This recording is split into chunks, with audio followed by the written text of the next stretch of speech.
जी, अगर आप government job या किसी भी प्राइवेट जॉब की प्रिपरेशन कर रहे हैं तो ये जो क्वेश्चन है जीके रिलेटेड ये आपके लिए बहुत ज़्यादा फ़ायदेमंद साबित हो सकते हैं।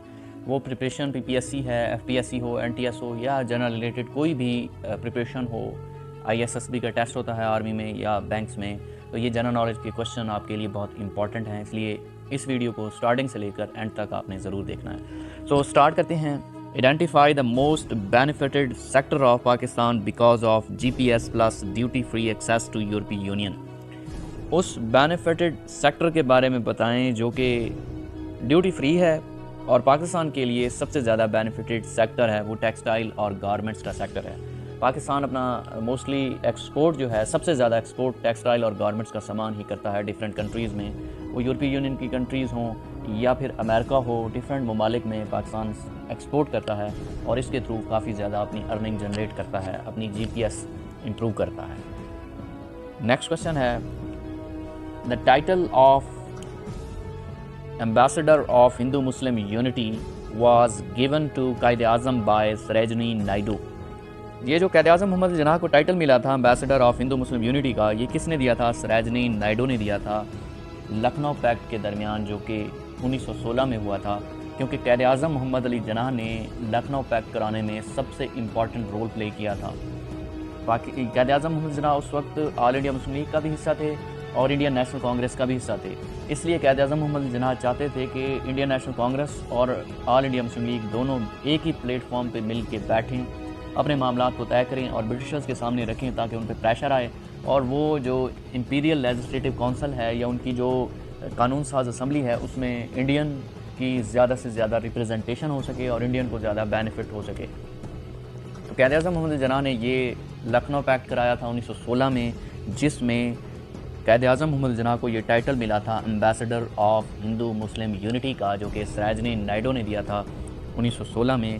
सरोजिनी नायडू को नाइटिंगेल ऑफ इंडिया भी कहा जाता है, बहुत इंपॉर्टेंट है। नेक्स्ट क्वेश्चन है, the Quaid-e-Azam Mohammad Ali Jinnah resign from membership of imperial legislative council on the account of Rowlatt act. B option है। कायद-ए-आज़म मोहम्मद अली जिन्नाह ने रिज़ाइन कर दिया था इंपीरियल लेजिस्लेटिव काउंसिल से, क्यों? रॉलेट एक्ट की वजह से। जब रॉलेट एक्ट 1919 में लाया गया था, ब्रिटिशर्स ने लेकर आए, इंडियन सब कॉन्टिनेंट में लेकर आए, क्योंकि जो रॉलेट एक्ट था ये डिप्रेस्ड क्लासेस थे, गरीब तबका था, उनके राइट्स को शैकल कर रहा था, तोड़ रहा था, ख़त्म कर रहा था। इस वजह से कायद-ए-आज़म मोहम्मद अली जिन्नाह ने इंपीरियल लेजिस्लेटिव काउंसिल से रिज़ाइन कर दिया था, जो कि बरतानिया की कानून साज असम्बली थी, उसमें कायद-ए-आज़म मोहम्मद अली जिन्नाह भी हिस्सा थे। तो कायद-ए-आज़म ने 1919 में रॉलेट एक्ट आने के बाद वहाँ से रिज़ाइन कर दिया था। नेक्स्ट क्वेश्चन है, wealth of nations was written by Adam Smith. A is a right option. अब वेल्थ ऑफ नेशन इकोनॉमी से रिलेटेड एक बुक है, बहुत इंपॉर्टेंट बुक है, जो कि एडम स्मिथ ने लिखी थी इसको। ये काफ़ी इंपॉर्टेंट बुक है, इससे रिलेटेड और भी एग्ज़ाम में आती हैं, जैसे in the line of fire है, परवेज़ मुशर्रफ ने लिखी थी। फ्रेंड नॉट मास्टर है, जो कि अयूब खान ने लिखी थी। इसके अलावा if I am assassinated, Zulfikar Ali Bhutto ने लिखी थी। ये कुछ इंपॉर्टेंट बुक्स हैं जो कि एग्ज़ाम से रिलेटेड काफ़ी ज़्यादा इंपॉर्टेंट है।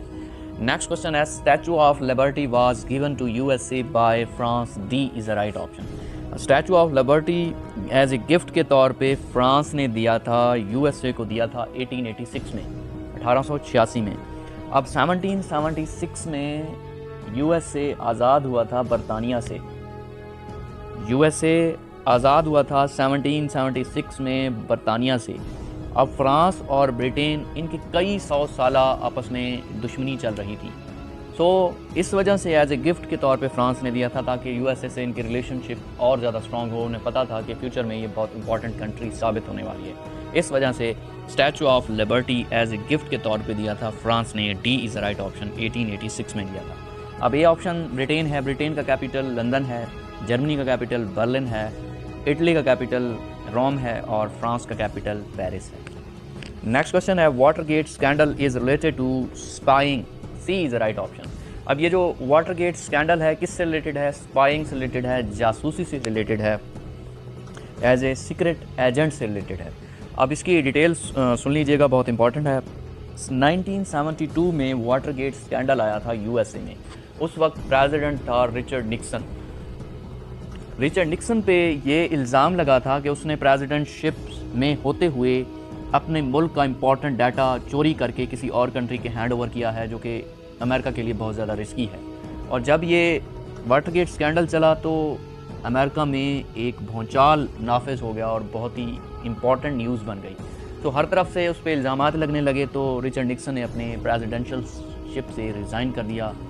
और बाद में इसकी तहकीकात हुई तो ये साबित हुआ कि रिचर्ड निक्सन की कोई भी इन्वॉल्वमेंट नहीं थी, ये एक फेक था।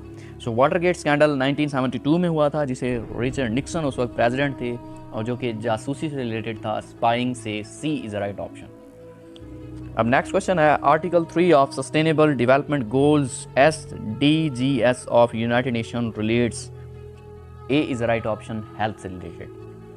अब इसकी डिटेल सुनिएगा। 2015 में यूनाइटेड नेशन ने पाकिस्तान को कुछ गोल दिए थे कि ये चीज़ें आपने इम्प्रूव करनी हैं। उनमें हेल्थ थी, इन्वायरमेंट था, न्यूट्रिशन सिस्टम था, एजुकेशन सिस्टम था, एड्स को ख़त्म करना है, और डिफरेंट किस्म की स्ट्रैटेजीज़ बना के दी कि इन चीज़ों का आपने इम्प्रूव करना है। 2015 में यूनाइटेड नेशन ने दिए थे। उसमें जो 3rd नंबर पे था वो हेल्थ था, कि हेल्थ सेक्टर को भी आपने बहुत ज़्यादा इम्प्रूव करना है। So A is the right option. Treaty of Versailles settled peace in Europe. D is the right option. अब ट्रीटी ऑफ वर्सल्स क्या था, बेसिकली इसको अंडरस्टैंड करने की कोशिश करते हैं। वर्ल्ड वॉर फर्स्ट स्टार्ट हुई थी 1914 में और एंड हुई थी 1918 में।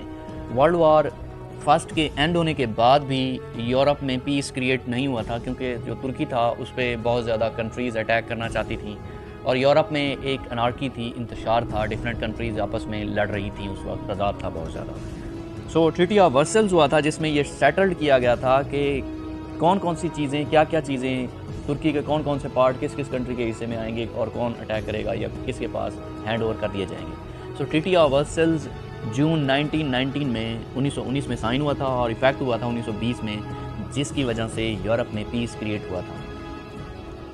International monetary fund created after the Brayton would conference. International monetary fund एक इदारा था जो कि बना था ब्रेटन वुड कॉन्फ्रेंस की वजह से। अब IMF हो या वर्ल्ड बैंक हो, दोनों ब्रेटन वुड कॉन्फ्रेंस के तहत बने थे।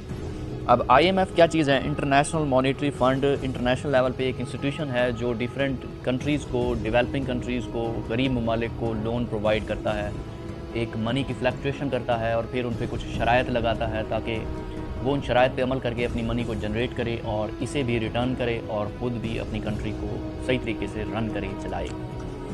तो IMF बेसिकली 1945 में बना था, वाशिंगटन DC में इसका हेडक्वार्टर है। क्रिस्टलिना जॉर्जिया इसकी मैनेजिंग डायरेक्टर हैं, जो कि बल्गारिया से ताल्लुक़ रखती हैं। इसमें 190 मेंबर कंट्रीज़ हैं, जो कि बहुत ही इंपॉर्टेंट इंस्टीट्यूशन है। और ये ब्रेटन वुड कॉन्फ्रेंस हुई थी USA में, उसके तहत IMF भी बना था और वर्ल्ड बैंक भी बना था। सो नेक्स्ट क्वेश्चन है, China have claim on part of Indian province of Arunachal Pradesh. A is the right option. अब ये जो इंडिया है बेसिकली ये क्लेम करता है, ये जो चाइना है ये क्लेम करता है कि ये जो अरुणाचल प्रदेश इंडिया की एक रियासत है, ये मेरी है। क्योंकि जो चाइना है और इंडिया है, इनके बॉर्डर आपस में साथ में मिलते हैं, तो बाद में इनकी बॉर्डर लाइन रखी गई थी। तो चाइना ये कहता है कि ये जो अरुणाचल प्रदेश है, ये स्टेट, ये प्रोविंस, ये हमारा है। और जबकि जो इंडिया है वो क्लेम करता है कि जो अक्साई चिन है चाइना जिस पे कब्ज़ा किए हुए है, वो इंडिया क्लेम करता है कि ये मेरा पार्ट है।